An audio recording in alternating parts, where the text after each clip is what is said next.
everything looking pretty clean. Pretty clean. All right, you know what? That wasn't so bad. We saved the stream. We gotta reset this fucking camera every time. What a pain in the ass that is, huh? But that's the life. That is, in fact, the life of a Magic streamer, I guess. Magic viewer streamer. Streaming viewer. Don't eat this. Don't eat this. Don't eat this. Don't eat this. Do need this. Let's pop out the chat. Pop out the chat. Put it over on the right here. Put the screen on the left here. Shrink the chat window.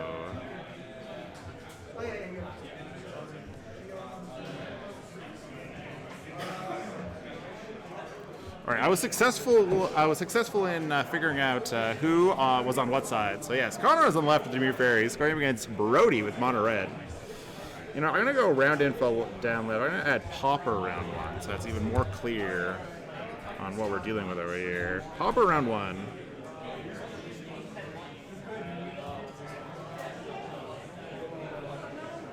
And here comes Brody with the very powerful start of. Actually, I don't know what the red artifact land is called.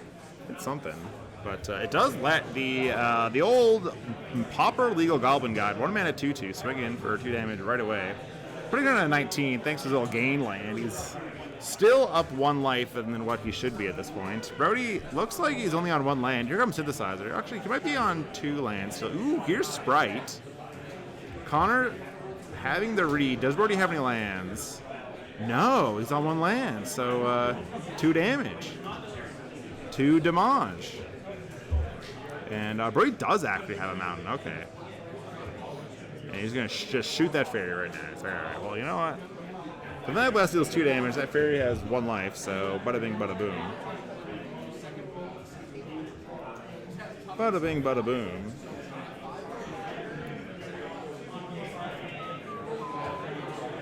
Connor of the old land pass as 1 control deck does. Control decks do. And here comes the second Synthesizer for a free land. The old something Spire? No. Great Furnace. That's what it is. There we go. Nice. I figured it out. Here comes another one. Here comes another Synthesizer. Sorry, no free land this time. But at least clearing lands on the top of the deck. Here comes 2 damage. And here comes Agony Warp for the old -3/-3.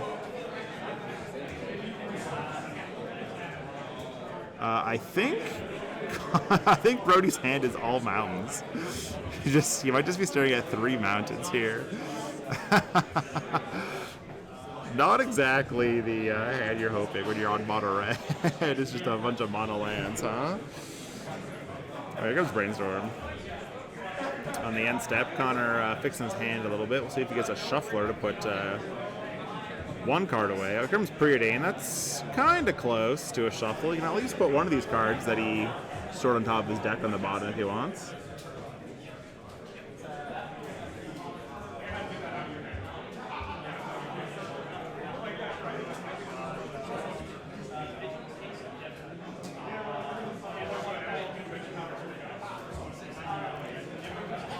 Augur of Bolas. Gonna go searching for some more stuff. Picking stuff out. Stuff out's pretty good. I don't think he has to reveal the Augur, does he? Augur's just look and then you just have that? Let's look at the top 3, or is it instant sorcery?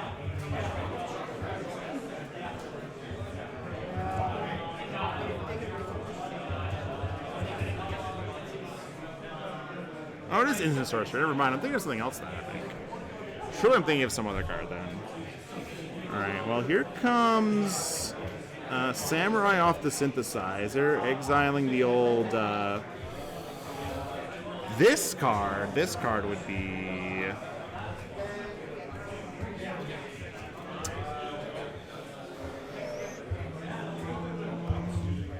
I recognize the card, but I can't say for sure. But here goes Faeries. You're going to scry 2 for Connor. Going to fix his next couple of draws here. Goblin Blast Runner, is that it? No. On Tomb Raider. Reckless Lackey, that's what it is. So it's 1-2 with first strike and haste, and you can pay 3 mana sack to draw a card and make a token. It's a new addition to the Mono Red's game plan. But with a couple of good blockers in the form of a 1-3 and a 1-1, Brody might have a tough time pushing through here.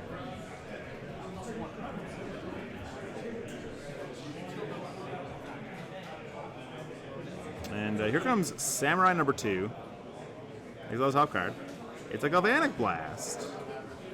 Kind of awkward because you just threw your 3rd artifact away, so now that deals 2 damage instead of 4.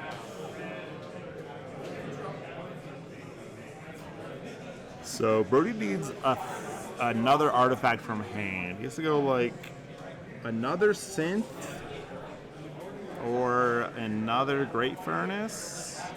Emblem of Combustion does also count. When it enters, it does nothing. But you can sack it to deal 1 damage to draw a card, I believe. And here comes Galvanic Blast to shoot down the Augur Bolus, which will let the whole team get in here for a whole 3 damage if Connor decides not to chump. So here comes the squad, 3 damage. Not that much. Yeah, I think you can afford to take that. Going into 14 is pretty okay.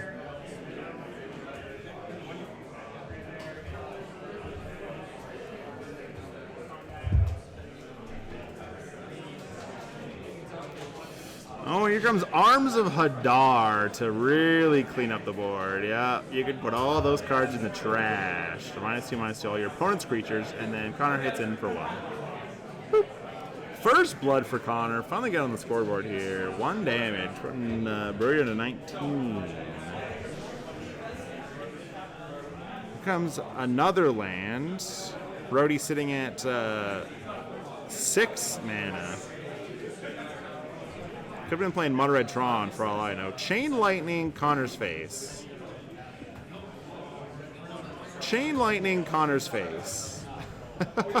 And just like that, Connor goes from a pretty healthy life total down to 17.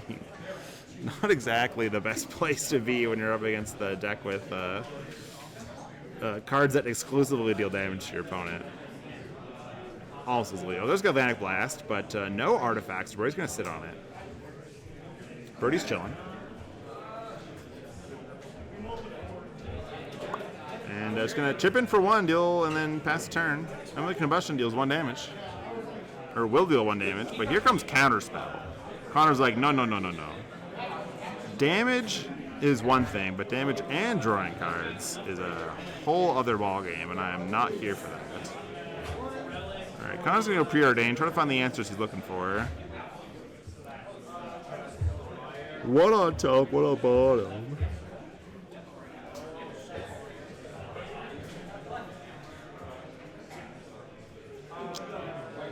And now for 2 mana. Ooh, Ninja in, Ninja the Deep Hours to deal 2 damage to Brody and then draw a card. If I was Brody, I might have been tempted to shoot that actually. Because I mean, I think it's going to be hard for Brody to push through if Connor's drawing a card every turn. But Connor leaving 2 mana up, suspiciously 2 blue mana.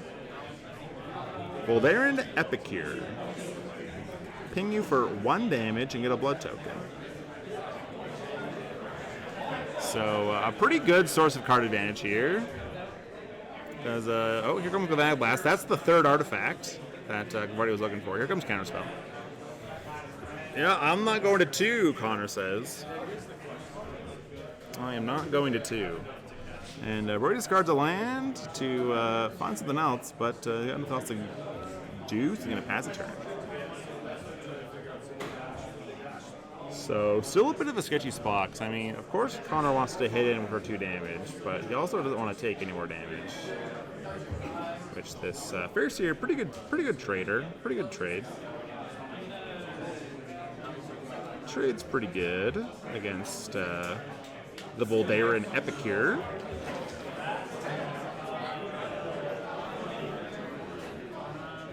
And for 2 mana, we're going to see Cast Down. It is just Cast Down. All right. Just kill the 1/1 with my 2 mana spell and hit you for 2 damage. Deal 2, draw a card. Well, that's a pass.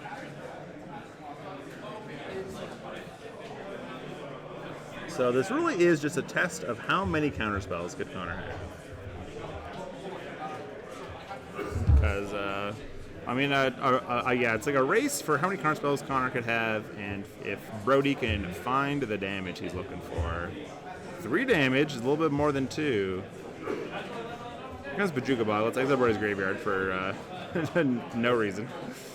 I don't believe Modern Red has any graveyard recursion, so just for funsies. Here comes another Augur of Bolas, looking for a instant or sorcery card. Lorien Reveal does count as an instant or sorcery card, even though it's mostly a land for most decks. And we're just gonna pass it back with his 1/3. Serves as a wall against all of Brody's hasty threats, and Brody's gonna pack it up. I think he drew a couple more lands there, and that is certainly not the avenue to victory. Certainly not.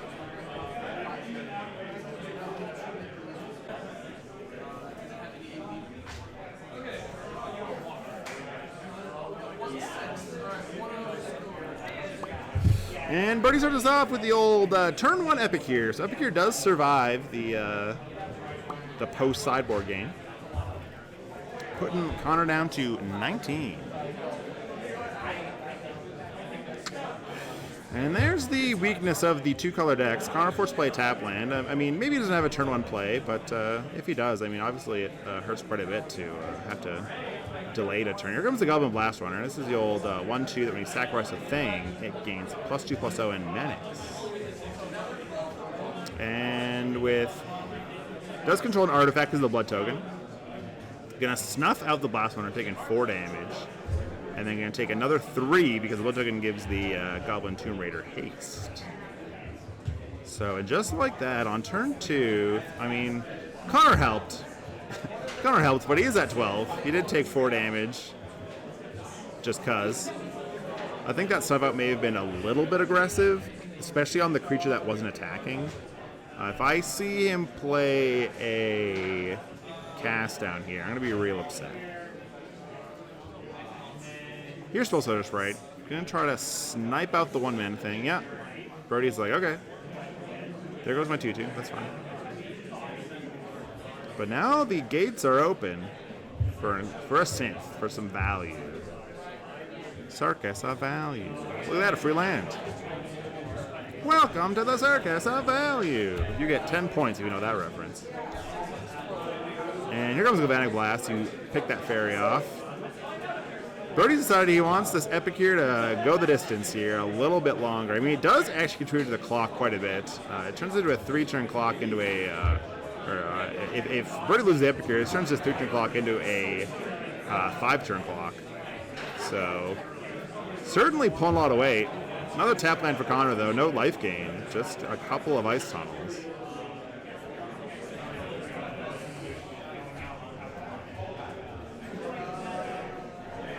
Just a couple of ice tunnels.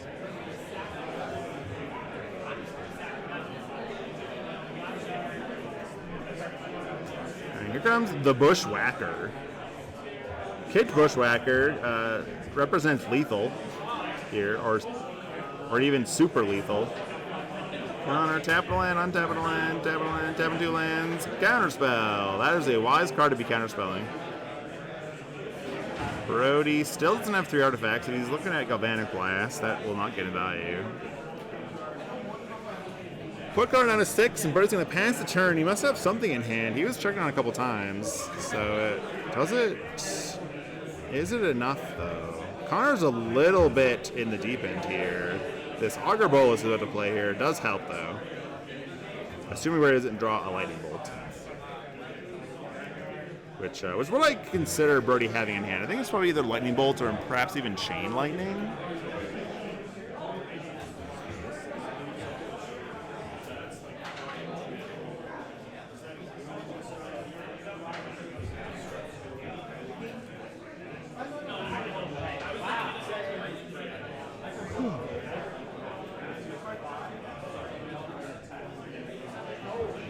So yeah, Connor's just gonna go Bolas Pass. Oh, it looks like it was a land in hand, so Brody gets to use his blood token to turn this land into hopefully a different card. Hopefully a non-land card. And now Brody's a little bit stonewalled. He can attack once and either get in for 2 or get in for 1, depending on how Connor blocks. And then after that, he's gonna need some more action to get through this Augur of Bolas. Turns out a 1/3 is... Oh, there's Pyroblast. Brody's like, I like to delete this blocker that's giving me issues. And here comes Hydroblast. The blue elemental blast. Very good, very good. And there's Chain Lightning. A pretty good 2 cards there for Brody, putting Connor down to the dreaded 3 life. Meaning that a lot of top decks will finish this game in Brody's favor. It'll be going to a game 3. There are a lot of top decks. Assuming Connor is just counter everything. This is kind of the scary part, is that Brody really has to hope to draw well, because the longer this game goes on, the longer... I mean, Brody's not in that big of trouble, because like he is also forcing action from Connor here, because... Yeah, Connor's actually figured out that he's just dead. Just dead, because he needs to both deal with the board and dodge Burn Spell at the top.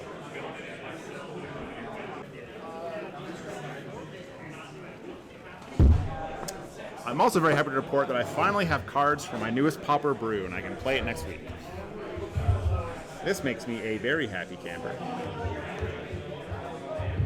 Because now I can either win hard or lose hard. Win hard or lose hard. Everyone thought that initiative was busted before they banned the cards, but I'm showing that it's still busted. Everyone likes the initiative.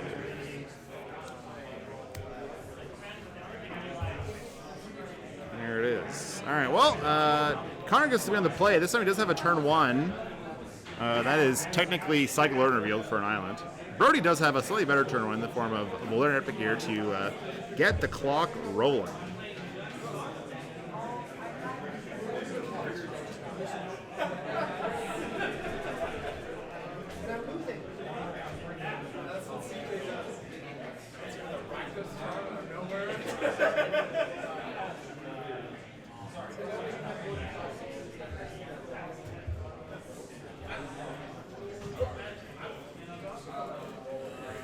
Just a Faeries here for Connor, but at least it does block a 1/1, so that counts.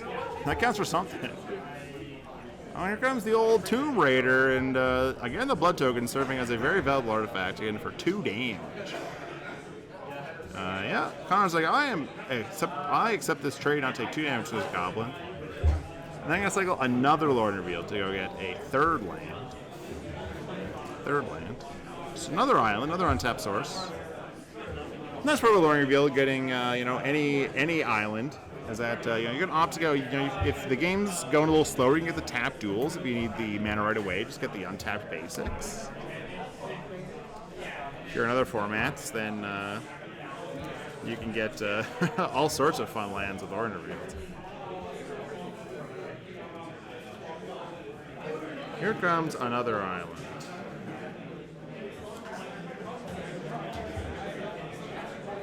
Brody once again living the red deck wins life by coasting on 1 land. I expect a synth here? No synth. No Torrential Synth. Just gonna get in for 2 first. Connor accepts. He says, you know what, 15 is still an okay life total. Alright, here comes the synth. And here comes Spellstutter Spray. Yeah, put that in the trash. Sprite 'em, Brody. Or Connor, actually. Get sprited, Brody. Sprite him, Connor. And this time, you know, unlike game one, Brody is actually on one land here. And it's gonna hurt his ability to deploy threats. And there's the real strength of the deck here. We're seeing Connor do the old trick where he gets to get in for 2 damage, draw a card, and bounce his Pulsar's right back to hand. And so now that Connor knows, hey, thanks to follow, Catastrophe. Sweet. The song is called We Hate You, Please Die. That was a good clip.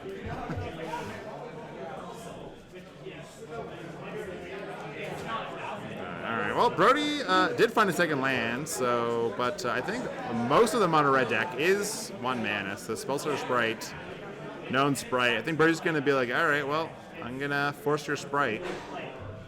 Yeah, Connor accepts. He's like, yeah, we know what's happening here. I'll play this. But Brody does have second removal spell to counter the Sprite and kill the Ninja. Pretty strong turn from Brody there. Nice. Nicely done. Nicely done.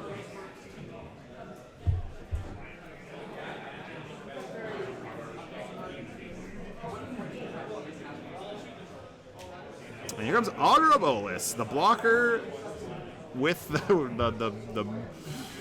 blockist with the. Damn it! I'm trying to. There's a joke here somewhere where like the host with the most, but like the blocker with the stalker. That's not right.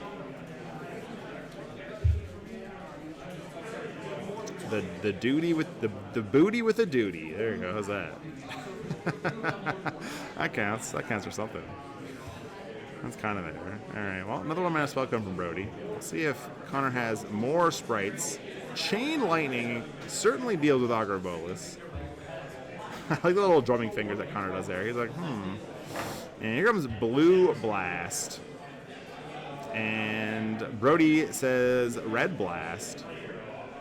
And there's a stack for you. All those things go right in the trash. And Connor takes 2. Going down to 11, still okay, Not in danger yet, You know, still in it. Gain a life. Connor goes to 12. Thanks to the Maestro's Theater. I think it's Maestro's Theater. It's the, Is Grixis in Capenna? I actually don't know.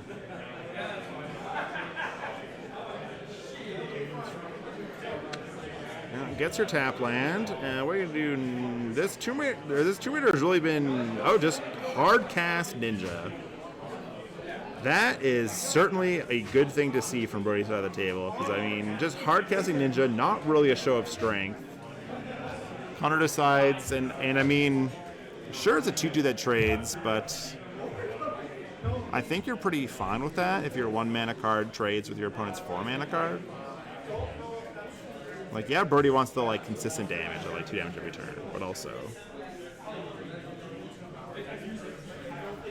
this is an exchange that I would take 100% of the time.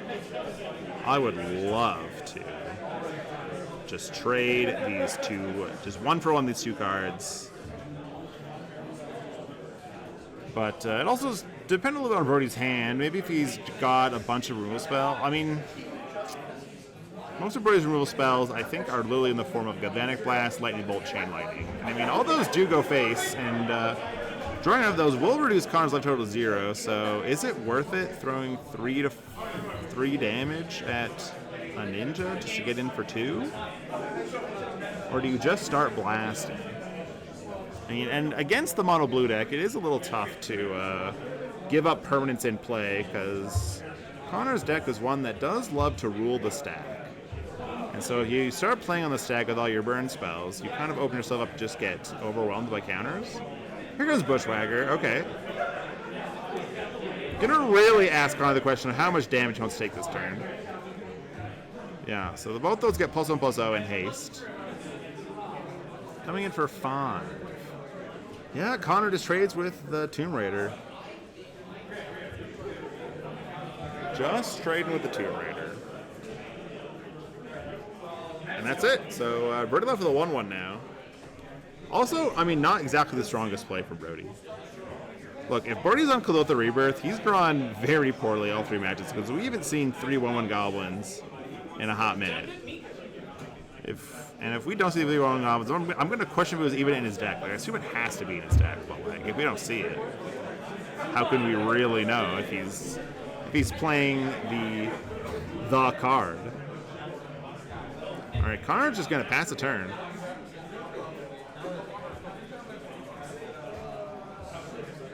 Here comes the reckless lackey, I believe.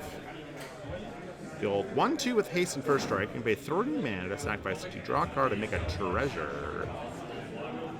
Where would like to hit you for 2 damage? And it's fine with this, actually. Just pass back.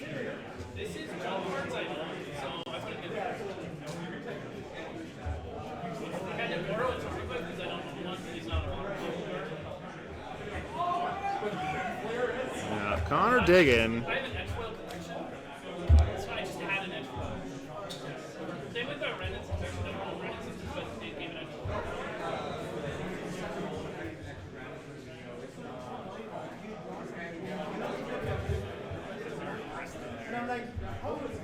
Alright, well, there's Brugabog. Exile your graveyard. Sure. That's okay. And 4 damage for, Arms of Hadar. Clean up the board. So, I mean, I don't think it actually matters here, but if you want to nitpick it, man, do I, and I feel like a lot of Magic players love to nitpick. Connor could have armed there first and then bogs to get those other 2 creatures into the exile zone, but does that really matter? All right, well, here comes Imminent Combustion. Just gonna crack it to shoot Connor for 1 and draw a new card. There's mounted into the old Goblin Relic Runner. Tomb Runner? Relic Runner? Some runner. It's, I mean, you know, it's a 2/2 with haste for 1 mana. Doesn't get much better than this. At common, too, of all things. They've printed worse Goblin guides in Magic's history over the years, quite a number of times. And they've all been, like, certainly not common, right? We had, like, the Samurai in Kamigawa. We had the land-bouncing one in Zendikar. It's called Explorers of Zendikar? No. Adventuring Zendikar? Zendikar Rising? Zendikar Resurgence? Something like that? And none of those cards were really good enough. None of the cards they're like either uncommons or rares. I guess we're just finally like, fuck it, let's just give, and then they print the best one yet, like the best 2/2 with haste yet. Those other ones were pretty bad. This one's alright. And they're like, you know what? This is the closest we've actually got to Goblin Guide. Let's give it to the format that has untapped artifact lands. That seems like a safe bet.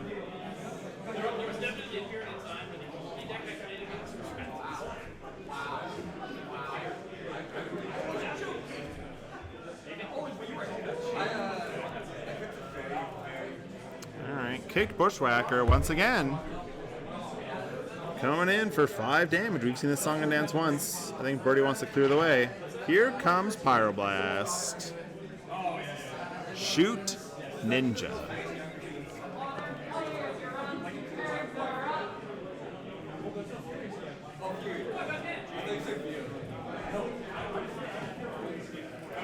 There's Agony Warp. So Connor again goes down to the fateful 3 life.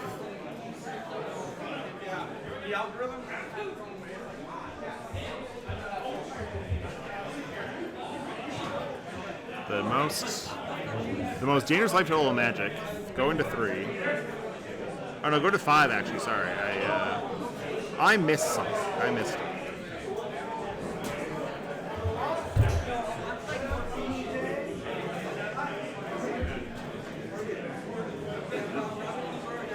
Brainstorm. Connor's got to find some answers here.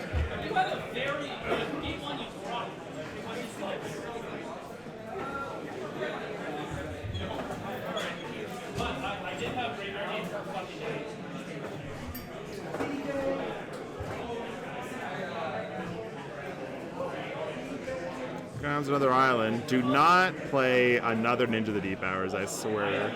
Don't do it. Oh, Murmuring Mystic. That's great. That's a great card here, actually. So now with that on the table, Brody's gonna need some burn spells, or it's gonna be very hard to get through the army of Burbs. Takes 1 damage, yeah. New blood token for Brody. Thinking about, because Karn's last card here is Blue Elemental Blast. And Brody's just going to pass the turn. Don't do it, Brody, no! Shoot Epicure. Look, I mean, I know that you were playing it safe there, Connor, but if you wanted to get rid of the Epicure, you should have done it on the stack. On the stack. Alright, I would cast that stuff out right now. I guess you can wait, it's instant speed. You can maybe trick Brody into a bad attack with the Bushwhacker, maybe. Alright, Brody looking for a different land off that blood. The blood. Good job on the blood tokens, but I think the female blood tokens are a little bit too specific. Alright, another 1 damage to Connor. So, I mean, if he had used the blue blast a little more offensively, he would have been at 4, but now he's on the forbidden 3 life. Is Brody staring at a 3 damage burn spell?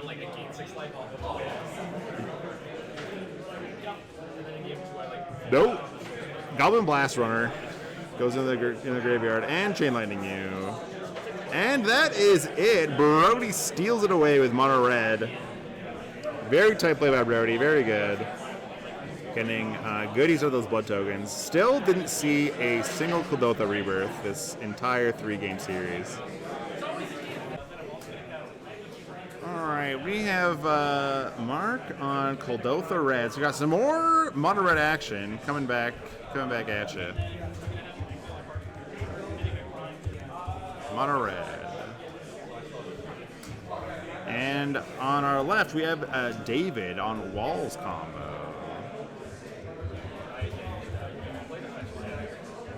Old Walls. So, very opposite deck strategies here. I mean, one, trying to go, or one, literally playing a bunch of creatures with no attack. David has decided to mulligan. That hand's no good. Mark thinking about it still. Unsure. It's probably one of those medium hands that you can't really tell from the get-go whether it's good enough or not. Looks like he's satisfied with his keep here. Walls Combo is an interesting deck. I haven't really seen it play that much in paper. And I also played a lot online, so there's so many clicks. There's way too many clicks. Takes too long to play. But in paper, considerably less clicks. Maybe even 0 clicks to win. You don't have to click anything.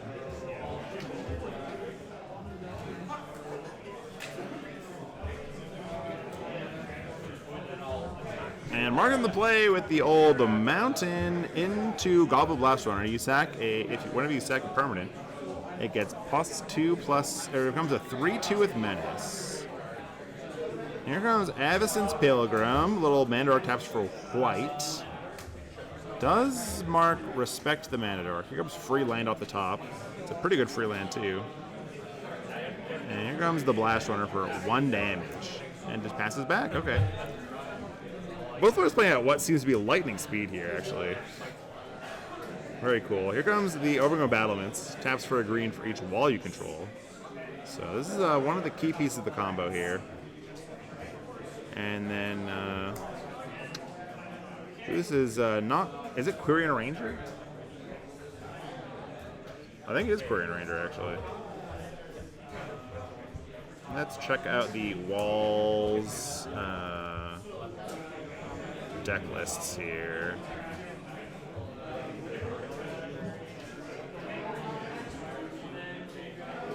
Yes, it is Quirion Ranger, yeah. Now, return a force you control to your hand to untap a creature.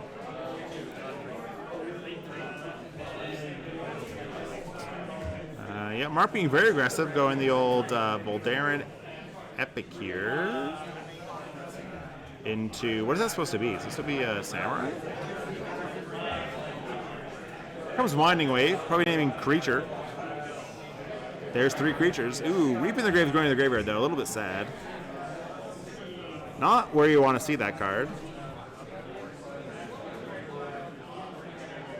Yep, make an X-Beam Guardian, much like Overgrown Battlements, so that it taps for any color. Then creator untaps by bouncing a forest. And here comes 2 more. There's another Query and Ranger. And if I guess if I wanted to do it again, he could bounce another forest to use his other Query Ranger's ability to untap his battlements for the 2nd time this turn. It's a lot of mana. Oh, okay, the Epic here was exiled by the sacking of the synthesizer. So yeah, that is a samurai, and that's why the Blossom Garden for 3 last turn. So here comes the Reckless Lackey, the old 1/2 with first strike, but I mean, as it stands, David doesn't have a lot of very good blockers here. Chain Lightning on the X-Beam Guardian, very smart play. I mean, it's probably the key combo piece of the Walls combo deck because it taps for any color, any combination of colors. The issue with Battlements is that it only taps for mono green, and I believe the win cons are not green. Ooh, here's Bushwhacker, very strong follow-up. Gonna come in for a lot of damage. So I'm seeing 1, 2, 3, 4, 5, 6, 7, 8, 9 damage, putting David down to 7 on the no blocks.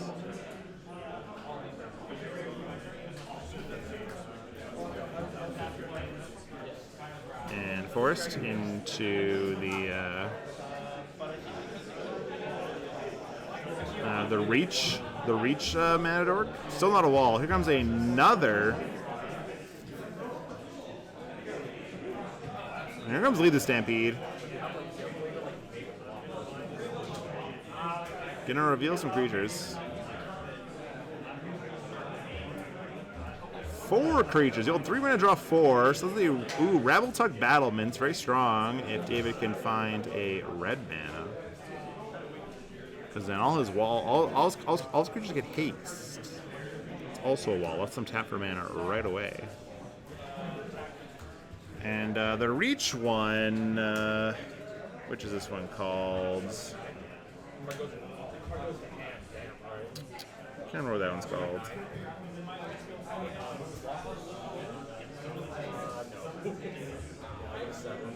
Cerulean Caretaker, that's the one. Taps into creature control, make 1 mana of any color. That makes his red mana that he's looking for.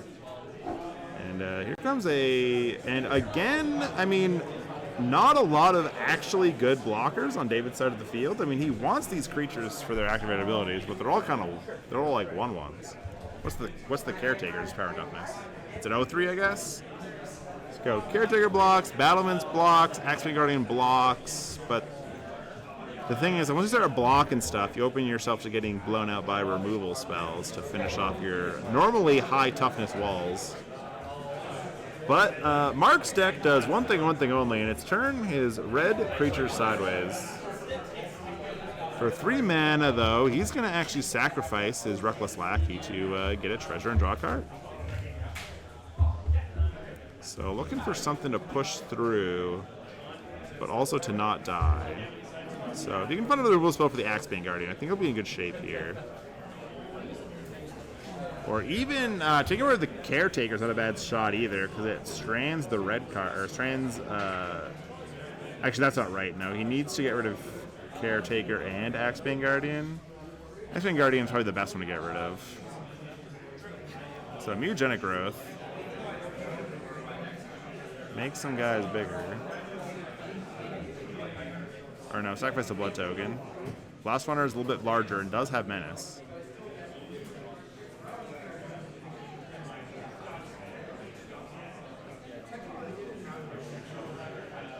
Just gonna pass. No attacks. Very interesting. I feel like if you're Mark, like you gotta just like turn your creature sideways. Like David is not attacking. Right? So like if you're not blocking this, you know, it's like the old the old limited or the old limited advice of if you're not blocking, you should be attacking. David just does nothing. He just passes. David, what do you have? Do you have an instant speed thing? No, just pass. Does he not realize he can play his haste wall? Maybe he doesn't want to expose it to removal right away. But I mean, with Mark sitting on 6 open mana, I don't think anything's safe for removal at this point. Does Mark even play sorcery speed removal? I don't think so.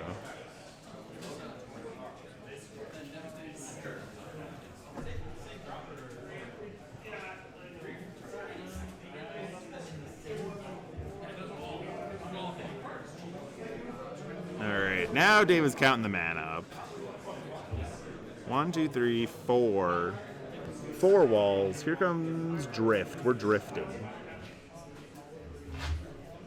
So Drift of Phantasms does find Freed from the Real, which will give David infinitesimal mana. But the issue is, with any infinite mana combo, you still need a way to win. Making a billion mana doesn't force your opponent to concede. Oh, what is that? Blue cards. Blue card?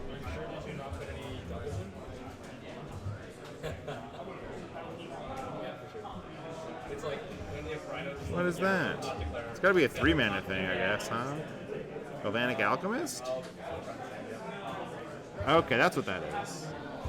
Is it? No, that's not what that is. Ellie's Disciple? No. Scholar of Athreos? No. I don't know what that card is. It's something. Alright, there's the Alchemist, though. That gives David the infinite untaps, untaps, for infinite mana. And just like that, Mark is forced to scoop it up, folds under pressure of the power of the walls. Wants to try to get out there fast and hard. I imagine that when it comes to sideboarding plans, Mark may have cut some of his smaller creatures since they're very easily stonewalled by just David playing his deck. And probably put in some stronger removal spells. But that's a pretty good, that's the old Goblin Guide start from Mono Red. And David following up with the Mana Dork.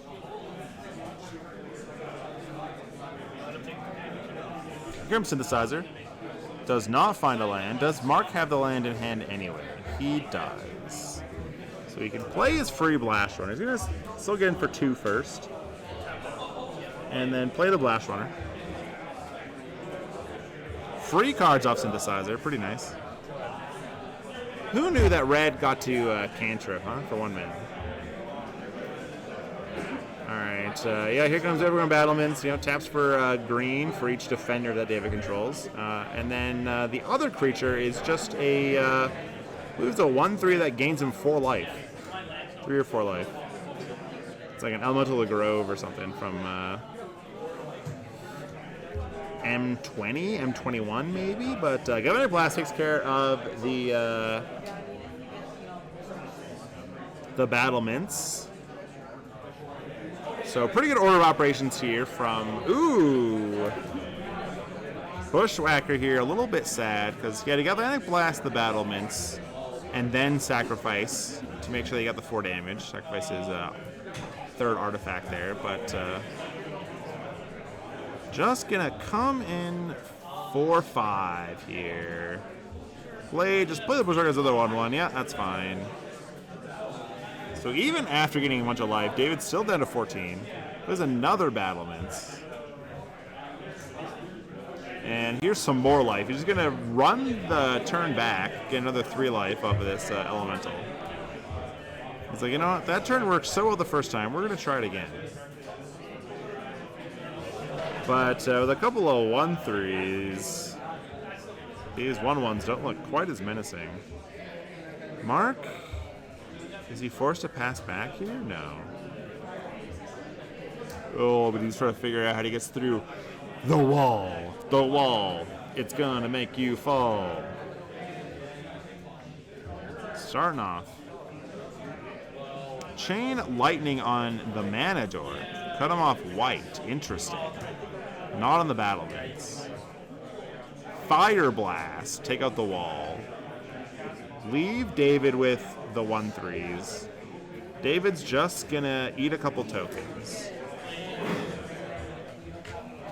And 1, 2, 3, 4, 5, because Mark did sacrifice 2 mountains with the Fire Blast. So that's 5 damage, 6, 7 total. Putting everyone out to 10, leaving me with 2 elementals.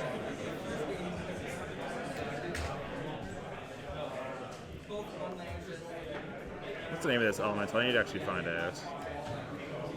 Because I know I know what the card is. I just can't. Healer of the Glade. It's a 1/2. Sorry, it's a 1/2. Gains 3 life for 1 mana. Pretty good. So Lead the Stampede refills David's hand a little bit. Mark still facing a couple 1/2s. Eats his tokens every time.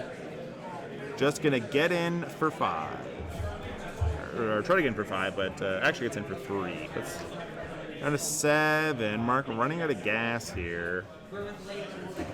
And now we've entered double block territory where David can actually start taking out some of these other creatures by blocking twice. Here comes Winding Way for creature. Winding Way just out here drawing 4 cards. Woof. 2 mana, draw 4. Yikes. Absolutely insane play. Ping David for 1 damage with the Volbear Epicure. Get a very valuable blood token. The Haderuya.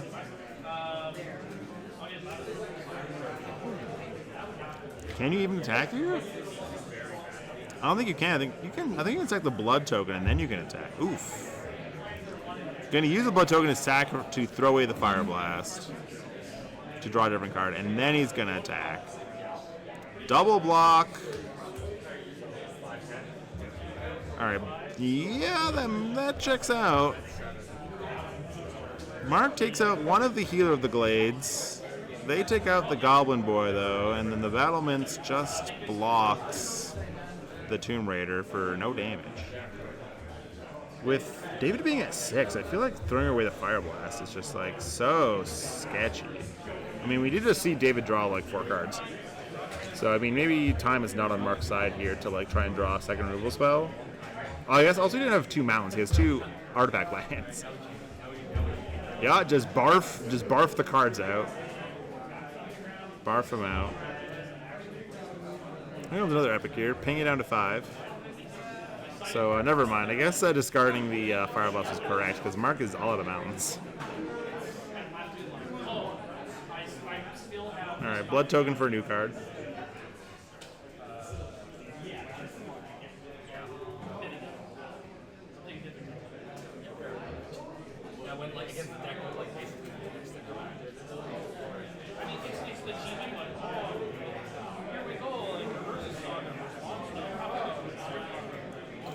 Another battle, another Axebane Guardian. So David has lots of mana, lots and lots of mana. Oh, Mark's not quite ready to scoop yet. He's gonna see what he tutors up off this guy. But I think David's gonna explain that Mark is super dead here. Yeah, it's all over. And David takes a quick 2-0 victory with Walls combo. Dang. Showing that playing a bunch of creatures with no attack, you know, didn't even touch Mark's life total. Didn't even matter. And yet still gains the win in the end just by making a bunch of mana, playing a bunch of walls.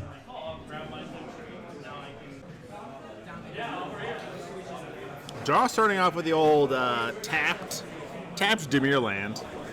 And Clara's going to follow up with a Rustvale Bridge.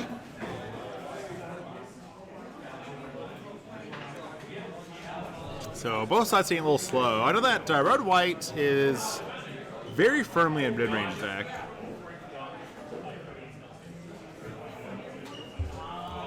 You know, can play a little bit of control, a little bit of aggro, a little bit of both. Draw's coming out with the island, and now 2 mana up. Clara's got to be worried about it. If he tries to go for the synth play, which is what we're going to see here. Here comes synth. Does Josh Want to spell Stutter Sprite this. There's no danger to removal spell because Cloud's looking for a land here. No land, just Limbus. Limbus, unfortunately, going to the exile zone forever. Yeah, bye-bye, Limbus. Sorry, buddy. Plays the plains and then passes it back.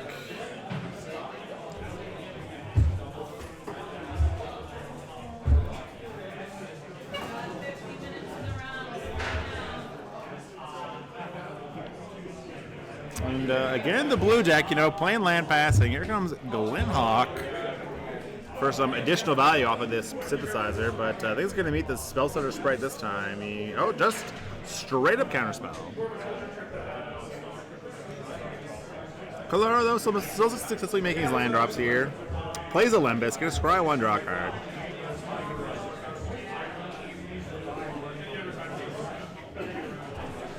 That card's no good. Gonna take a random one. Did he draw? Did Clara draw? Did he draw? I didn't see him draw. Did you just forget? Josh again just playing another land and passing.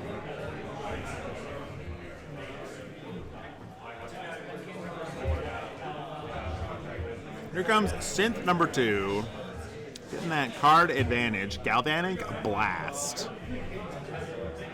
Just 4 damage to the face? Alright, first blood finally. Josh going down to 16. Clara is on the board. And here comes Thraben Inspector to make a clue. Look at this value.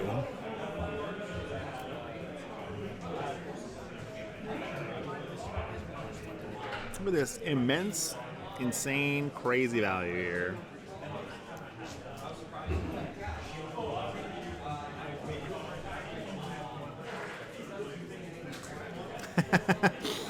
Orientating his mountain the other way since he tapped it to the left and he's going to tap it to the right instead. Very nice. Just a little land 360. Josh, though, going to go and I think he Augur of Bolus and totally whiffed. Always an embarrassing thing to see. Not where you want to be. Honestly, that's one of my favorite clue arts, one with like the bloody feather. It's just so fucking cool. It's so edgy. It's like, I get that it's kind of like maybe a little too edgy, but it's so cool.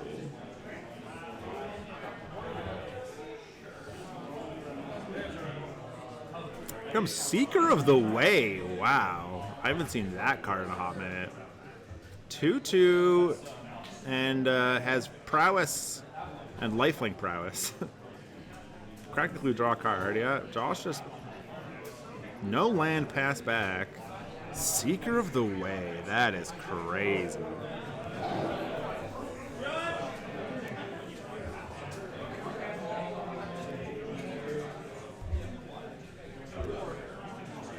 Here comes Core Skyfisher off of the Glint bounce to the synthesizer. I mean, that's some pretty good value there. You can Skyfisher. Do you bounce the Limbus or the synthesizer for a land? Yeah, bounce the for another. Probably for a land here. Makeshift munitions. Clara does have the land though to play the munitions. Josh just F6 and he's like, yeah, those all resolve. Trigger on prowess. Attack for 3. Are we gonna see the cast down? There it is. Bye bye.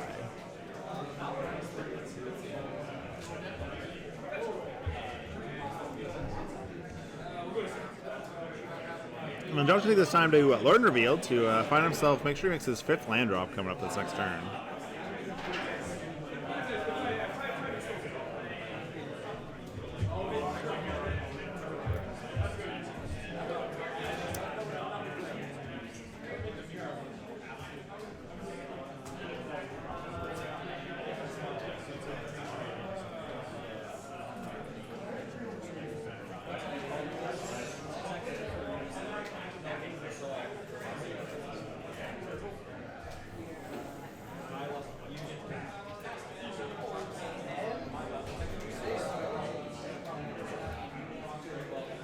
Playing the Aqueduct that you just found. And Again, passing it back. I mean, that's the blue-black control lifestyle. You know, doesn't matter what flavor deck you're playing. I mean, you're gonna do a lot of land passing in that in those colors. But now that Clar's established some air dominance here, he can actually get in for some damage. Another cast down on the core Skyfisher, but he can just fling it at Josh with big informations. Just take one. Pow. Bonk. And then one. And then 2 damage from Glinthawk? Or does Josh have another cast down that he wants to ease on the other flyer? No, you're going to take 2. Down to 13.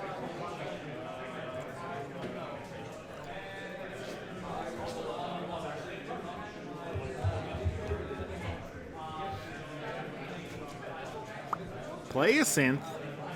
Barbed Battle Fist. Yeah, play this. Makes 2/2. And auto-attaches it. Barbed Battle Fist giving creatures +1/-1. Making this a 3/1. Which technically doesn't get stopped by the Augur Bolus. Like, I mean, sure they trade, but Barbed Battle Fist also turning Glinthawk into a 3/1 is a pretty impressive stick.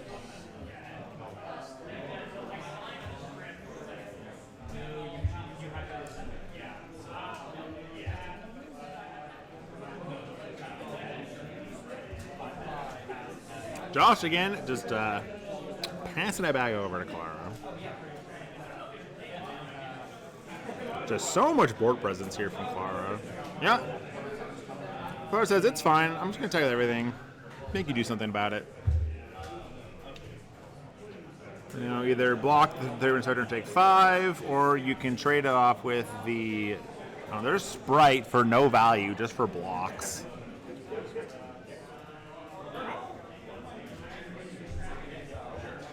Just a 2-mana 1/1 with Flash. Sprite blocks Glinthawk. Bolus blocks the Rebel. I think Clara's clarifying here that, yeah, my dude's a 3/1. It's not really the part that's printed on the card here, thanks to his equipment. In fact, these cards trade.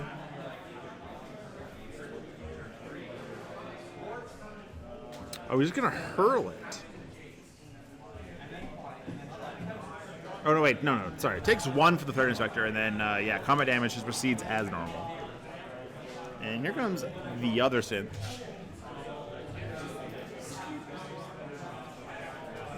Second Sprite to counter that one.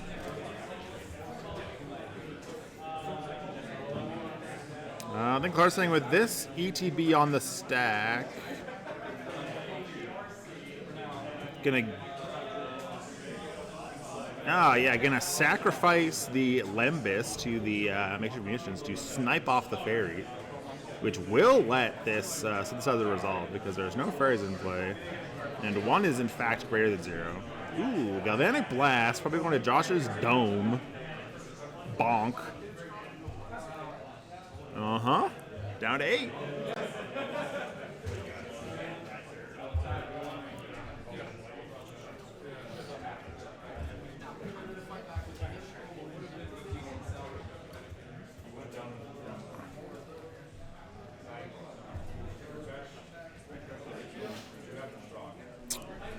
Yeah, Munition's very, very strong card against Fairies. It just turns all of Clara's creatures and artifacts into kill a Fairy, more or less. So Josh might be... I'll say he's definitely soft-locked here. Not hard-locked, but definitely soft-locked. Oh, 4 mana for what? Snuff Out on the Glinthawk. Clara's like, well, might as well deal 1 damage to you at least. Bonk. And then 1 more damage from Inspector. Bonk. Yeah, down to 6. Looks like Josh's handful of answers can't really keep up with the really low-to-the-ground card advantage that Clara is generating here. Ooh, free Thraben Inspector. Yeah, love to play that card. Love to play that card. Here comes a clue.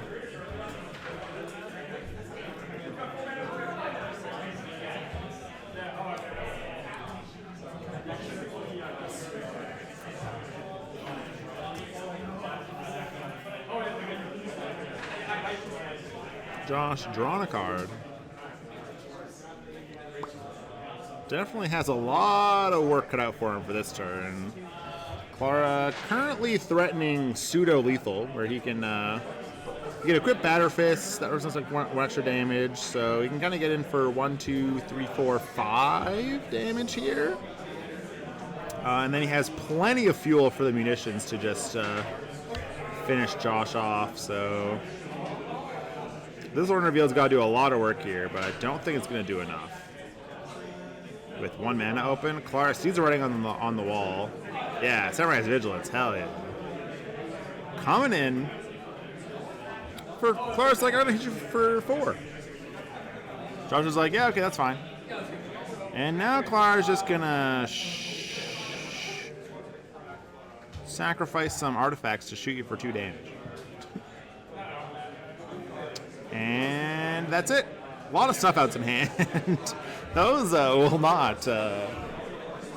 not gain you life in any shape or form. Yeah, so the trigger has been firmly power crept out of Pauper completely. So now it's all just end the festivities now. All just end the festivities. Electrickery is just not it anymore. I guess the difference is that what? End is a sorcery, and electrickery is an instant. Okay, so it's not completely power crept. You can get some cheese, so you're paying 1 extra mana for 1 damage to your opponent's creatures on their turn, or on their instant, or in response to a spell, which is pretty good. Pretty good. Ooh, Clara playing the new Desert that pings Josh for 1. Don't ask the name of these cards. I don't have to tell you, because I also don't know.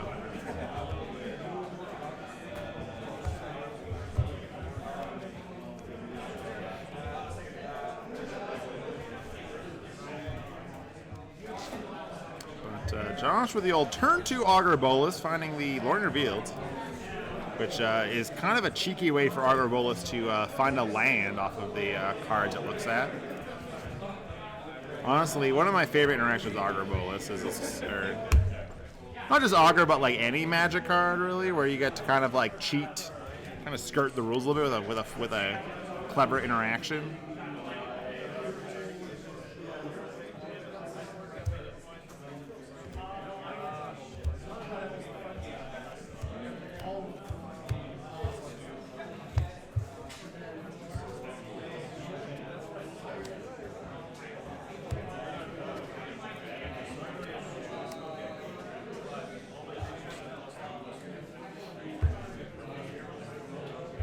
Secret of the Way, I'm very happy to see Secret of the Way back. That card is awesome. Lightning Bolts, Clara's like, I'd like to attack with my Secret of the Way. Prowess trigger. Josh just lets it go, interestingly enough. He's not tapped out, yet lets his Augur die. And you're going to Clara for 3 damage. And there's Cast Down to say, no. Please no. Now, does Clara have a Thraben Inspector here? Yep. Very nice.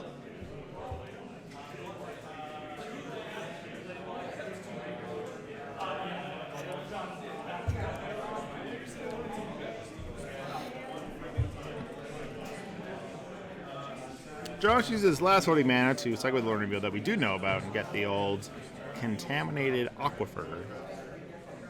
Some blue-black action here.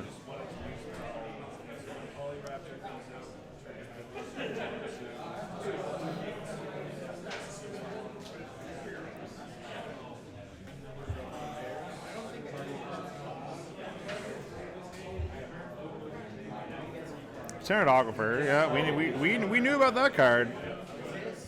About that tap land, but now do you have a follow-up, Josh? Preordain. I would like to see a Fairy Seer there so that you then can hold up Spellstar Sprite for 2.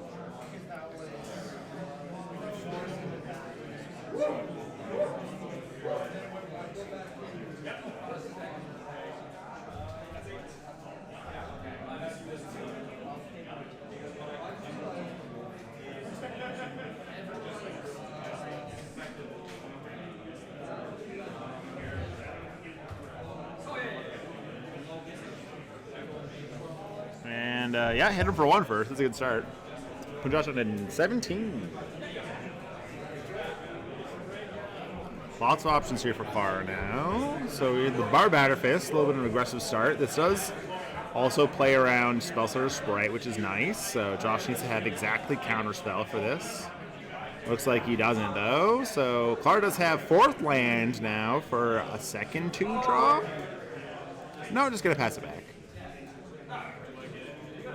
But second land does at least allow Clara to crack this clue to draw to keep up the card advantage game and keep pumping out threats.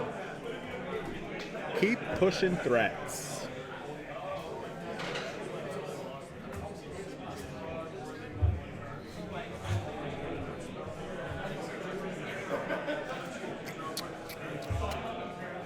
You know, it's Red-White is a deck of like micro advantages where it plays all these cards that slowly just kind of advance the board in, you know, not the most meaningful way.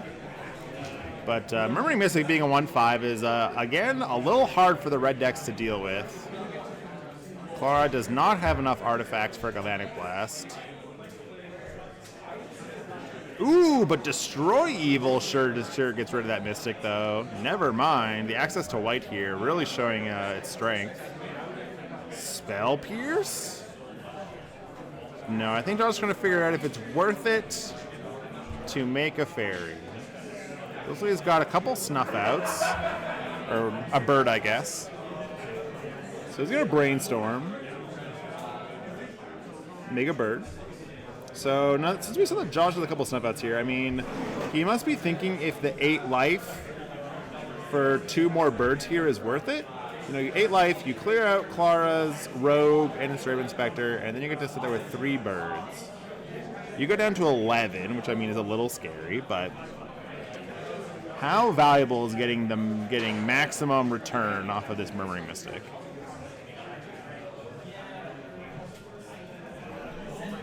I would be very into it.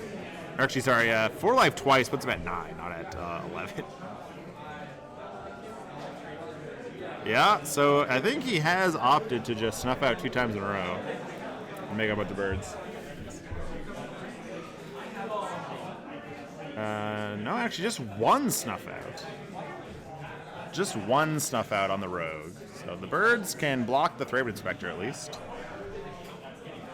So good sideboarding by Clara here, actually, bringing in the Destroy Evil. Because I think that kills exactly Murmuring Mystic and nothing else from Josh's side of the table.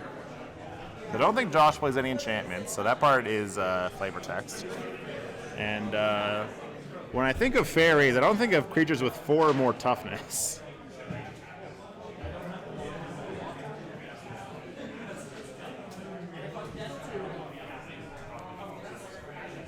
Well, Clark gets in for 1.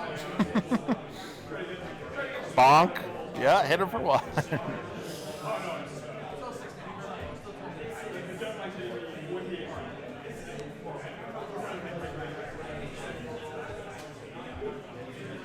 Great Furnace at the end of the turn, and then it goes back over to Josh with the 2 flyers.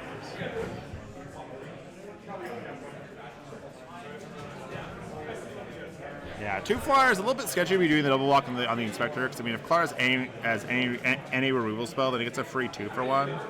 But the birds were free anyway, so I mean, maybe it's fine if you trade a bird for like a lightning bolt or a galvanic blast or something.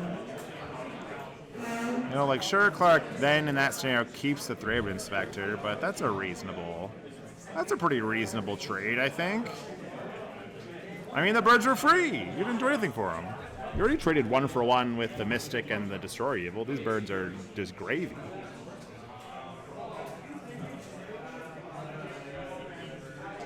I think Josh is now thinking about whether it's to keep up the second Snuff Out. We don't think he also has a Cast Down in hand.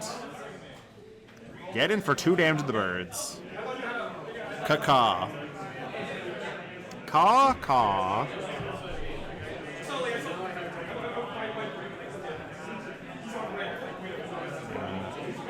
Again, Clara just pushing like very small advantages. You know, like if the start of the game, each deck starts at 0, you know, like 0 power. Clara's deck has a bunch of cards that are like 1.5s. Like if this is that, the entire deck is 1.5s. And so, you know, on the surface, like it's, oh, you play 1.5, and it's like, okay, you paid 1 mana for 1.5. You know, it's worth 1 to me. Then all of a sudden, the second 1.5, you know, then preserved to like 3. Yeah, hit it with the Threat Inspectors. Follow the lead, follow the clues. You know, it turns out Clara was the murderer the whole time. It's the perfect crime. Who would have expected that the villain was you? Ooh, Arms of Hadar, very good here. Yeah, that cleans up Clara's board, unfortunately. So I was just talking, you know, if those things are 1.5s, then the Arms of Hadar is a good, you know, good. It's worth a good 5 or 4 cards there, right? So yeah, use the clues, refill. Not gonna get stopped that easily. Still a fistful of cards. Here comes another Thraven Inspector. Oops, all inspectors.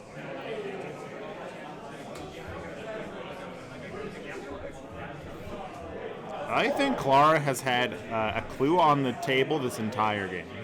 He's never gone below 1 clue. So it looks like his hand isn't the strongest. I think he has Galvanic Blast and a mystery card that I'm not sure of. So Galvanic Blast something. And so he might be inclined this next turn to just, or this next round, depending on what Josh deploys onto the field, to just crack both clues, draw 2 more cards, then he'll start his next turn with 5 cards in hand after his draw step. And that should be enough to push through. Josh finding, or seeing this kind of window of opportunity to draw 3 cards to also keep up with Clara's card advantage. So you can also see that, hey, I see you left up, you know, 4 or so mana, so surely we're going to want to draw, you're going to crack those clues. Yep. Clara finally putting his clues back in the deck box as he draws a bunch of cards.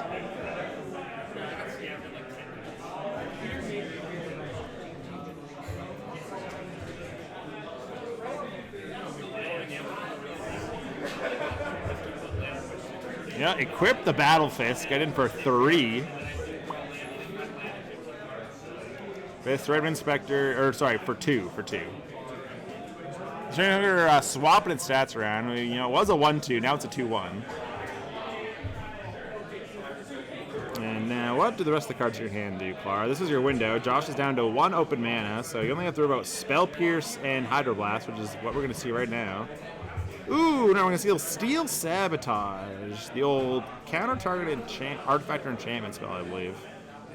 It's at least counter-target artifact spell, because that's what stops in the desert. And then nothing. Clara's got nothing? He's got Galvanic Blast, but surely he has some other action going on in there. Just nothing? Give me a cheese with nothing. Nothing? Hey man, give me a pizza. So hold the crust. Hold the cheese, or hold the sauce. And hold the crust. No crust? Well, here's Augur Bolus, going to try to keep the cards flowing for Josh's side. Looking at a counter spell, not very good if Clara's hand is as weak as it seems, considering he didn't play a whole lot of cards last turn. Third Hunter also does not get through the Augur Bolus. What's also funny here is that you can't unequip equipment. You have to like move it to another creature, or the creature has to die. So this is just kind of stuck being a 2-1, meaning that he can't really block the Augur Bolus. You know, normally we'd be hanging out here with a 1-3 and a 1-2, just kind of bumping heads. But now the Surfer just kind of, it can't really attack in and it can't really block. Kind of stuck in an awkward spot. Meanwhile, Josh just continues to pump through the card advantage. It seems like Clara has finally run out of gas. All those clues could not ensure victory. The Arms of Hadar really tipped the tables here, getting, what was that, like a 4 for 1? 4 for 1's pretty good.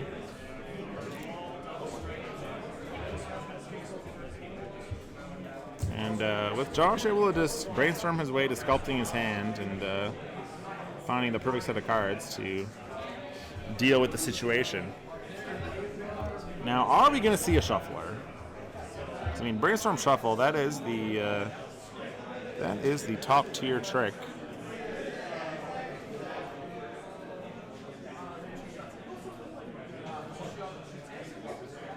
No shuffle. Just going to redraw one of those brainstorm cards. Get in for 2. Chip in with those birds. Those birds go the distance. 2 1/1s, strong enough to turn the tide of this game. Already put Clara. It's done all the damage. Dealt to Clara this game so far. Down to half his life. Another 5 turns will seal the deal. Interestingly, did not attack the Augur of Bolus. Ooh, another Arms of Hadar. Not the greatest. You know, being a one-sided -2/-2, one-sided board wipe.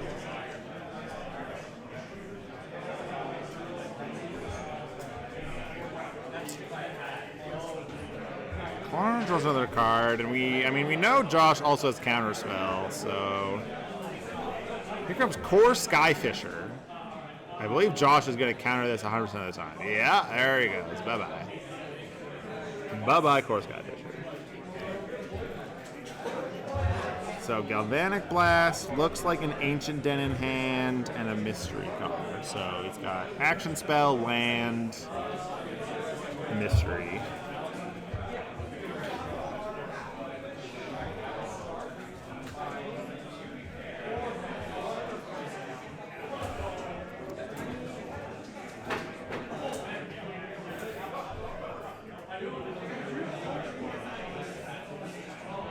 Yeah, 2 Warriors with the Birds. I'm not sure Josh realizes that his Augurs can also attack in pretty freely here.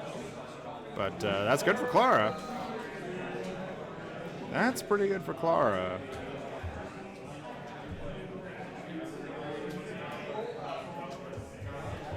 And Clara just again passed the turn.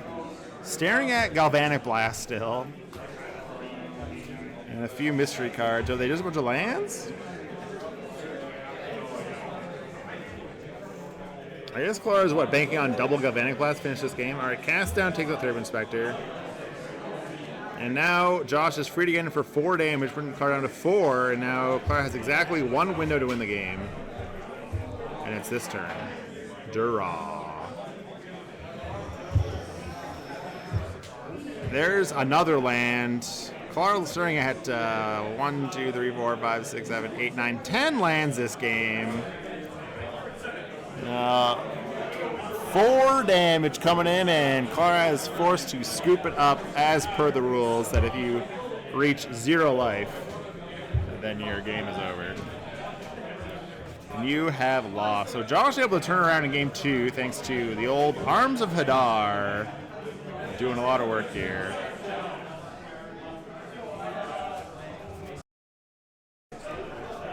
You know, as with every sideboarding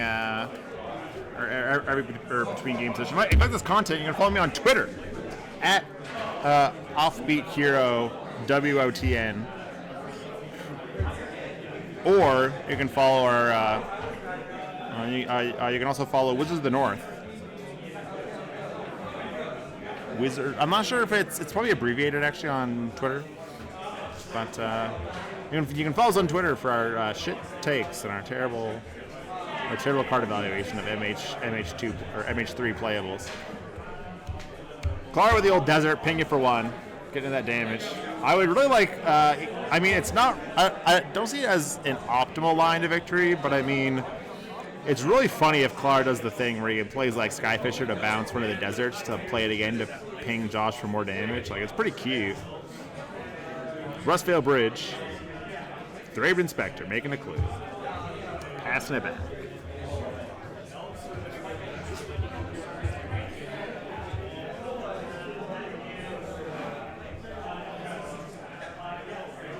Having some pretty familiar starts here. Josh gets to go guarantee his next land drop.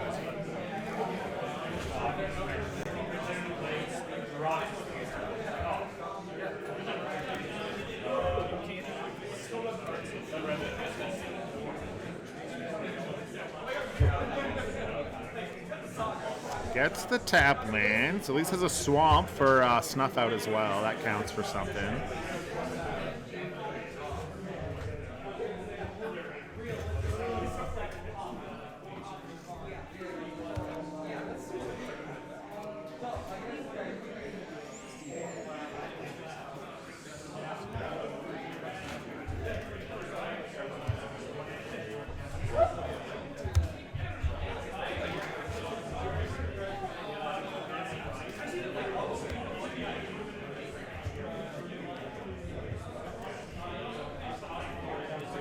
Doesn't play the tap land now, just plays another island and passes.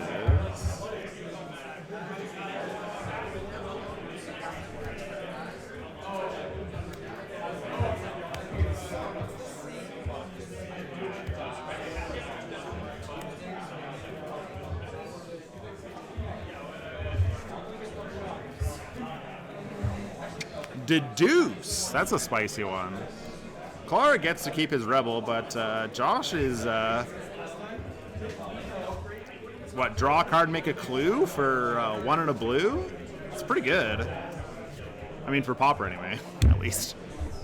For Pauper, Deduce is pretty good. I think Deduce also seen some standard play, which is pretty fun. Yeah. But Josh just playing the long game here. Clara decides, actually, you know what? I'd like to take 4 damage. So we're not going to see cast down. Could see snuff out, but snuff out is 4 damage anyway. So snuff out actually results in you taking 5 damage. Core Skyfisher. Does Josh have another counterspell? I think there's also a spell source right in Josh's hand. Can't play that though. Bounce this Battery Fist. And then, oh, there's Great Furnace. And we're going to see the Battle Fist redeploy. For the go wide strat, no. Clara's going to try to play around Arms of Hadar by not just playing everything right away. I mean, 5 power in play I think is pretty good. And this is a pretty safe spot to just swing in with what he's got. Maybe just accrue card advantage with a combination of clues, Lembus, synthesizers. Because if Josh wants to arms, he only picks up the Rebel and the Inspector thanks to the Skyfisher's 3 toughness. So I think Clara, if he's playing it patient here, it's a pretty wise start. Josh has recognized this though, and I mean, there's gonna be one of those spots where it's like if Clara's like making the call, Josh just has to accept it. Be like, all right, you know what? Here's the arms. Like whatever. Let's just get this over with so we can go into the game. Either that or Josh is trying to play the game here where he slowly chips away at Clara's board. Yeah. So Clara's gonna draw off the clue. We know that Josh is looking at a cast down and stuff out in hand. So we've got a lot of single target removal.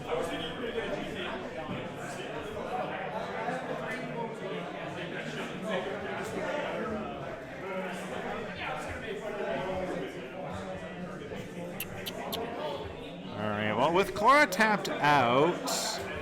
Oh yeah, Josh is going to discard. You got 2 cards in hand. Spell Sorter Sprite, not doing what Josh was hoping for this game. Just not enough 1-drops coming out of Clara's hands for Sprite to do anything. But here comes 5 damage.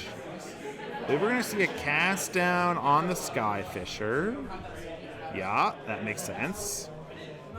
And now Clara's in a weird spot where arms is good again. Let's get another 3 toughness creature in play. But does Josh take 3 damage? No, he's going to take 5 damage, actually. And then 1 more for the other. Bring him to 9, so... Now I think Clara's feeling pretty good about just deploying a bunch of guys. Like, here's Synthesizer.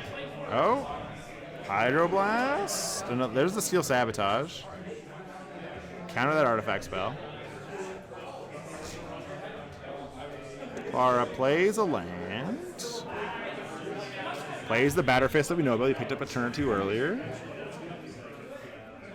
And another 2-drop. And here comes Skyfish. You're going to pick up the Batter Fist again. So pretty funny turn, actually, that after all said and done, Josh spent a bunch of cards to clean up Clara's board. And now we're right back to square one again, where Clara, again, has 5 power in play.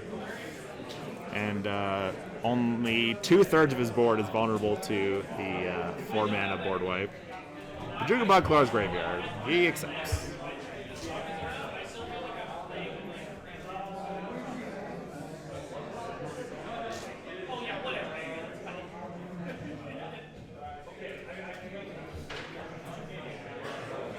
Josh starting at Spell Starter Sprite, Cast Down, and a couple other cards in his hand, it looks like.